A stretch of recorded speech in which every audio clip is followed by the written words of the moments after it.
welcome to the Leading with Lean podcast. My name's Philip Holt, author of Leading with Lean, The Simplicity of Lean, and Leading Lean by Living Lean. And in this podcast, I narrate all three of my books, chapter by chapter, in which I share with you my over 30 years of experience as a lean leader across many companies globally. Leading with Lean, Chapter 7, Leadership Activism. Being a lean pig. Question. In a bacon and egg breakfast, what's the difference between the chicken and the pig? Answer. The chicken is involved, but the pig is committed. Whilst this metaphor only stretches so far, what it represents is that we need leaders truly committed to making the change to a culture where excellence is expected, who not only talk the talk, but also walk the walk. So what does this mean for the lean leader? Well, put simply, they must be the pig, not the chicken, and they must create as many pigs as possible in their organisation for the lean transformation to succeed.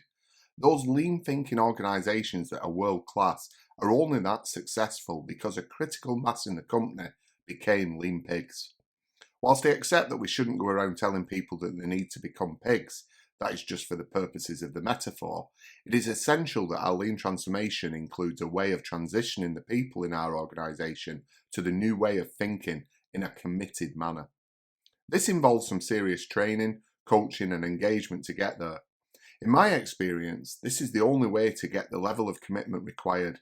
However, this is the difference between having advocates for change and activists for change, which is far more than nuance or semantics, but is a tangible difference in the way that the leader will operate and model lean thinking. Let me give an example which I've witnessed a number of times. A certain area of the business has embarked upon the deployment of lean and appears to have the necessary enablers in place.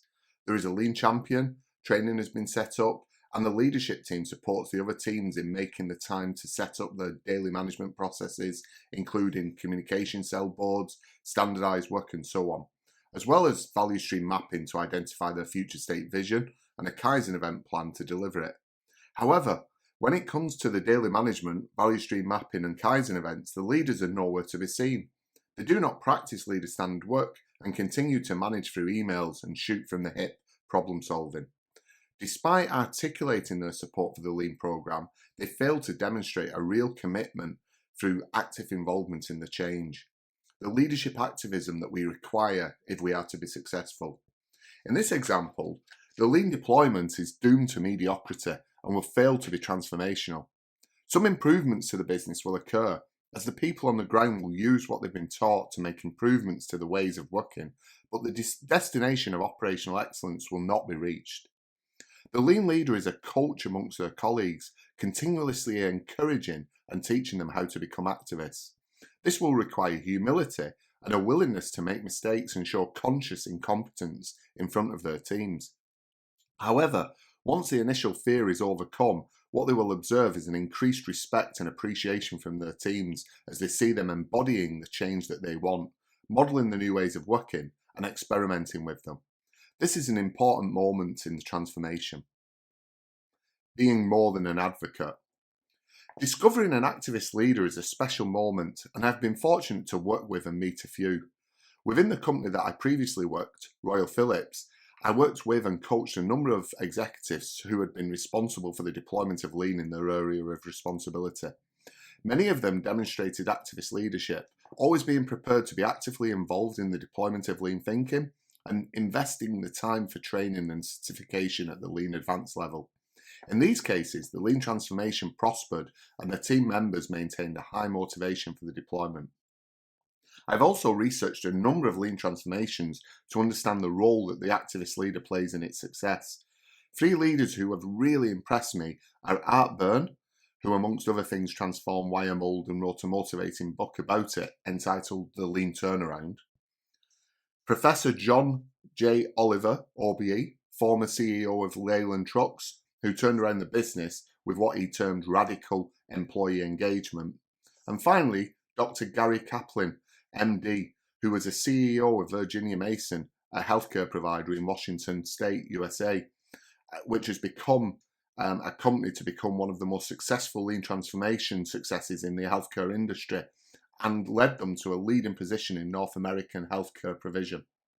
Dr. Kaplan is an inspiring lean leader who, along with the Virginia Mason Board, took a transparent and humble approach to addressing the case for change at the beginning of the 21st century. Survival, they were losing money for the first time in their history, poor retention of the best people, loss of organisational vision, leadership change, and a defective product. The concept of the defective product is an interesting approach to viewing healthcare and is an eye-opener in terms of what it means for patients, as it refers to a historical 3 to 4% defect rate. This means that for every 100 patient encounters that there were, 3 to 4 defects, which could be anything from no record of an appointment all the way through to an avoidable death. As Dr. Kaplan stated in his address of the St. Luke's Health System Summit in 2013, if the aviation industry had this sort of defect rate, planes would fall out of the sky every day. If flat-screen TVs had these kinds of defect rates, we wouldn't buy them. The story started in the year 2000 when the Virginia Mason Board asked Dr. Kaplan and his leadership team the simple question, who is your customer? The response was predictable, the patient. However, the board retorted that if this was the case, things wouldn't be the way that they were. Processes were designed around medical professionals and staff, not patients. Hundreds of millions of dollars were spent in the healthcare industry for waiting rooms, places for patients to hurry up, be on time, and wait for us. If everything is all right with their test results, patients are sent home by Friday afternoon, but if not, they wait through the weekend until Monday. Hi, Philip here. Sorry to interrupt the narration of this particular chapter, but I just wanted to remind you that all of my personal profits from the books go to charity. So if you would like to buy a book, it would really be helpful. Otherwise, if you feel that the podcast is sufficient, then please feel free to make a donation to my current charity, which is Women's Aid. It's a great charity which helps to stop domestic violence for women and children. Thank you. By facing the reality of the situation, they tackled some of the paradigms prevalent in the healthcare industry, and one of the most courageous things done by Dr. Kaplan and the board was to go public about a preventable death that had major impact on their lean transformation. Despite already being 3 years into the deployment of lean, they refocused to a single organisational goal for the years 2004 through to 2006 of protecting patients from avoidable harm. A reassuring element of the approach that the team at Virginia Mason took is that they have not tried to reinvent lean for their industry. Although they have been creative with their approach, even calling the lean system the Virginia Mason production system.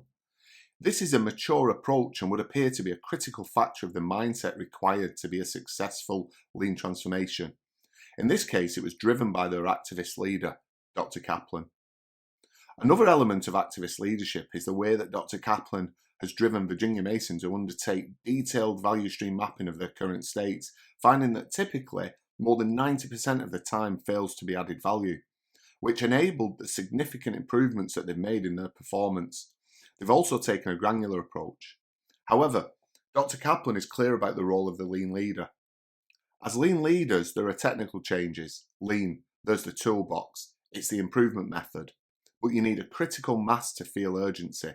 You need to have a visible and committed leadership, not advocacy leadership. I was a great advocate leader. My job was to get all the resources from our department and keep administration off our backs. But that's not what we need now.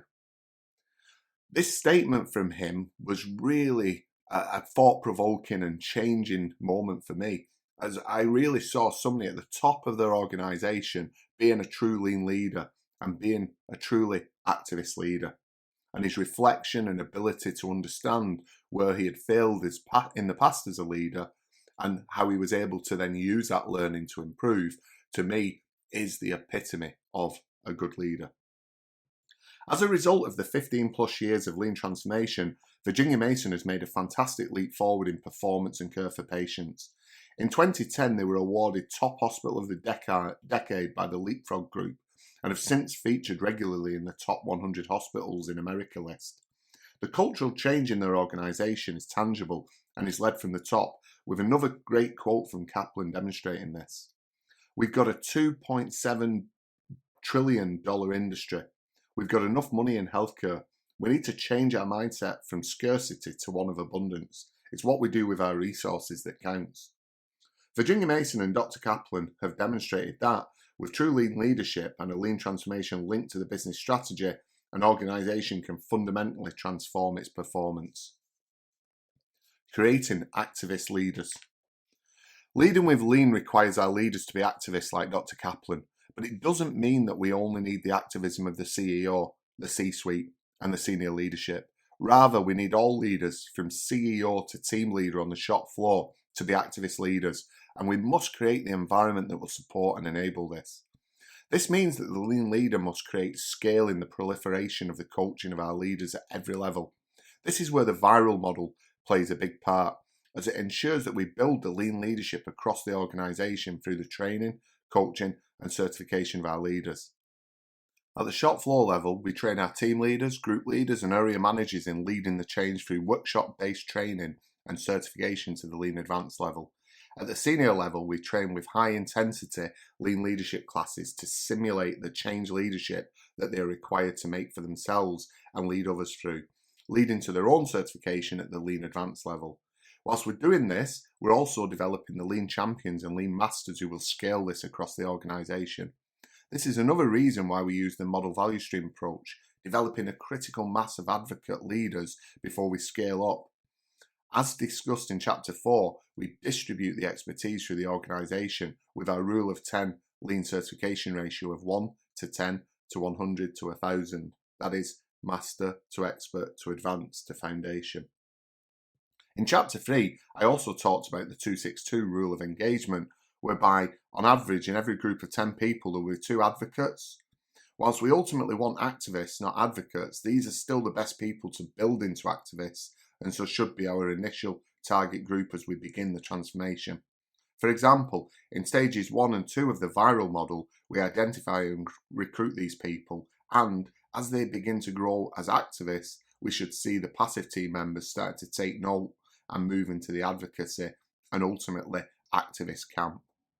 As this builds, we reach the point at which we will have the critical mass that we need to scale the lean transformation across the whole enterprise, and we'll find ourselves in the best form of lean transformation, a people-focused lean transformation.